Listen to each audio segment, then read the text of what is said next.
Chapter 32. The pass list is out. With the end of June came the close of the term, and the close of Miss Stacy's rule in Avonlea School. Anne and Diana walked home that evening feeling very sober indeed. Red eyes and damp handkerchiefs bore convincing testimony to the fact that Miss Stacy's farewell words must have been quite as touching as Mr. Phillips had been under similar circumstances 3 years before. Diana looked back at the schoolhouse from the foot of the spruce hill and sighed deeply. "It does seem as if it was the end of everything, doesn't it?" she said dismally. "You oughtn't to feel half as badly as I do," said Anne, hunting vainly for a dry spot on her handkerchief. "You'll be back again next winter, but I suppose I've left the dear old school forever if I have good luck, that is. It won't be a bit the same. Miss Stacy won't be there, nor you nor Jane nor Ruby probably. I shall have to sit all alone, for I couldn't bear to have another deskmate after you. Oh, we have had jolly times, haven't we, Anne? It's dreadful to think they're all over." 2 big tears rolled down by Diana's nose. "If you would stop crying I could," said Anne imploringly. "Just as soon as I put away my hanky. I see you brimming up and that starts me off again. As Mrs. Lynde says, if you can't be cheerful, be as cheerful as you can. After all, I dare say I'll be back next year. This is one of the times I know I'm not going to pass. They're getting alarmingly frequent." "Why, you came out splendidly in the exams Miss Stacy gave." "Yes, but those exams didn't make me nervous. When I think of the real thing, you can't imagine what a horrid cold fluttery feeling comes round my heart.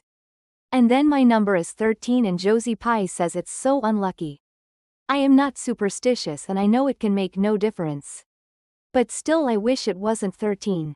I do wish I were going in with you," said Diana. "Wouldn't we have a perfectly elegant time? But I suppose you'll have to cram in the evenings. No, Miss Stacy has made us promise not to open a book at all. She says it would only tire and confuse us. And we are to go out walking and not think about the exams at all and go to bed early. It's good advice, but I expect it will be hard to follow." "Good advice is apt to be, I think. Prissy Andrews told me that she sat up half the night every night of her entrance week and crammed for dear life. And I had determined to sit up at least as long as she did. It was so kind of your Aunt Josephine to ask me to stay at Beechwood while I'm in town. You'll write to me while you're in, won't you?" "I'll write Tuesday night and tell you how the first day goes," promised Anne. "I'll be haunting the post office Wednesday," vowed Diana. Anne went to town the following Monday. And on Wednesday Diana haunted the post office, as agreed, and got her letter. "Dearest Diana," wrote Anne, "here it is Tuesday night. And I'm writing this in the library at Beechwood. Last night I was horribly lonesome. All alone in my room and wished so much you were with me. I couldn't cram, because I'd promised Miss Stacy not to. But it was as hard to keep from opening my history as it used to be to keep from reading a story before my lessons were learned. This morning Miss Stacy came for me and we went to the academy, calling for Jane and Ruby and Josie on our way. Ruby asked me to feel her hands and they were as cold as ice. Josie said I looked as if I hadn't slept a wink. And she didn't believe I was strong enough to stand the grind of the teacher's course even if I did get through. There are times and seasons even yet when I don't feel that I've made any great headway in learning to like Josie Pye." When we reached the academy, there were scores of students there from all over the island. The first person we saw was Moody Spurgeon, sitting on the steps and muttering away to himself. Jane asked him what on earth he was doing. And he said he was repeating the multiplication table over and over to steady his nerves. And for pity's sake not to interrupt him. Because if he stopped for a moment he got frightened and forgot everything he ever knew. But the multiplication table kept all his facts firmly in their proper place. When we were assigned to our rooms Miss Stacy had to leave us. Jane and I sat together and Jane was so composed that I envied her. No need of the multiplication table for good, steady, sensible Jane. I wondered if I looked as I felt and if they could hear my heart thumping clear across the room. Then a man came in and began distributing the English examination sheets. My hands grew cold then and my head fairly whirled around as I picked it up. Just one awful moment, Diana, I felt exactly as I did 4 years ago when I asked Marilla if I might stay at Green. Gables, and then everything cleared up in my mind. And my heart began beating again. I forgot to say that it had stopped altogether. 4. I knew I could do something with that paper anyhow. At noon we went home for dinner. And then back again for history in the afternoon. The history was a pretty hard paper and I got dreadfully mixed up in the dates. Still, I think I did fairly well today. But oh, Diana, tomorrow the geometry exam comes off, and when I think of it, it takes every bit of determination I possess to keep from opening my Euclid. If I thought the multiplication table would help me any, I would recite it from now till tomorrow morning. I went down to see the other girls this evening. On my way I met Moody Spurgeon wandering distractedly around. He said he knew he had failed in history and he was born to be a disappointment to his parents. And he was going home on the morning train. And it would be easier to be a carpenter than a minister, anyhow. I cheered him up and persuaded him to stay to the end. Because it would be unfair to Miss Stacy if he didn't. Sometimes I have wished I was born a boy. But when I see Moody Spurgeon I'm always glad I'm a girl and not his sister.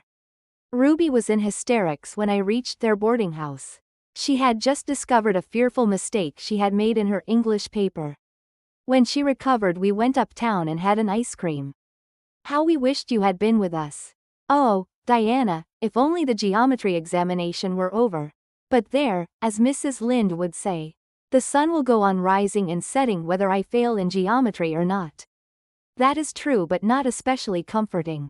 I think I'd rather it didn't go on if I failed. Yours devotedly, Anne. The geometry examination and all the others were over in due time. And Anne arrived home on Friday evening, rather tired, but with an air of chastened triumph about her. Diana was over at Green Gables when she arrived. And they met as if they had been parted for years. You old darling, it's perfectly splendid to see you back again. It seems like an age since you went to town, and oh, Anne. How did you get along? Pretty well, I think, in everything but the geometry. I don't know whether I passed in it or not. And I have a creepy, crawly presentiment that I didn't. Oh, how good it is to be back. Green Gables is the dearest, loveliest spot in the world. How did the others do? The girls say they know they didn't pass. But I think they did pretty well. Josie says the geometry was so easy a child of 10 could do it. Moody Spurgeon still thinks he failed in history. And Charlie says he failed in algebra. But we don't really know anything about it. And won't until the pass list is out. That won't be for a fortnight. Fancy living a fortnight in such suspense. I wish I could go to sleep. And never wake up until it is over. Diana knew it would be useless to ask how Gilbert Blythe had fared. So she merely said, "Oh, you'll pass all right. Don't worry. I'd rather not pass at all than not come out pretty well up on the list." Flashed Anne, by which she meant, and Diana knew she meant, that success would be incomplete and bitter if she did not come out ahead of Gilbert Blythe. With this end in view Anne had strained every nerve during the examinations. So had Gilbert. They had met and passed each other on the street a dozen times. Without any sign of recognition. And every time Anne had held her head a little higher. And wished a little more earnestly that she had made friends with Gilbert when he asked her. And vowed a little more determinedly to surpass him in the examination. She knew that all Avonlea Jr. was wondering which would come out first. She even knew that Jimmy Glover and Ned Wright had a bet on the question. And that Josie Pye had said there was no doubt in the world that Gilbert would be first. And she felt that her humiliation would be unbearable if she failed. But she had another and nobler motive for wishing to do well. She wanted to pass high for the sake of Matthew and Marilla.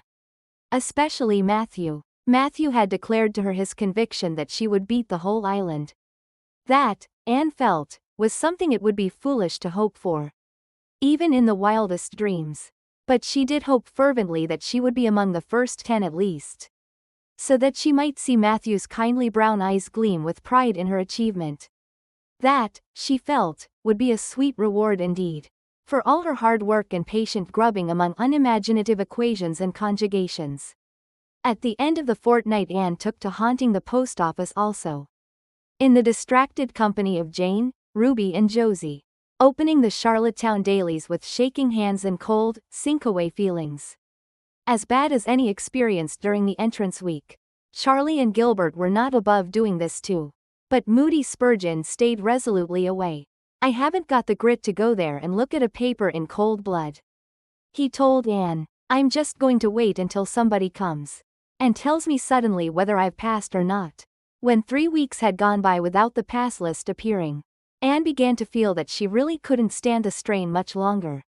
Her appetite failed, and her interest in Avonlea doings languished. Mrs. Lynde wanted to know what else you could expect, with a Tory superintendent of education at the head of affairs, and Matthew, noting Anne's paleness and indifference, and the lagging steps that bore her home from the post office every afternoon, began seriously to wonder if he hadn't better vote Grit at the next election. But one evening the news came. Anne was sitting at her open window, for the time forgetful of the woes of examinations and the cares of the world, as she drank in the beauty of the summer dusk, sweet-scented with flower breaths from the garden below, and sibilant and rustling from the stir of poplars.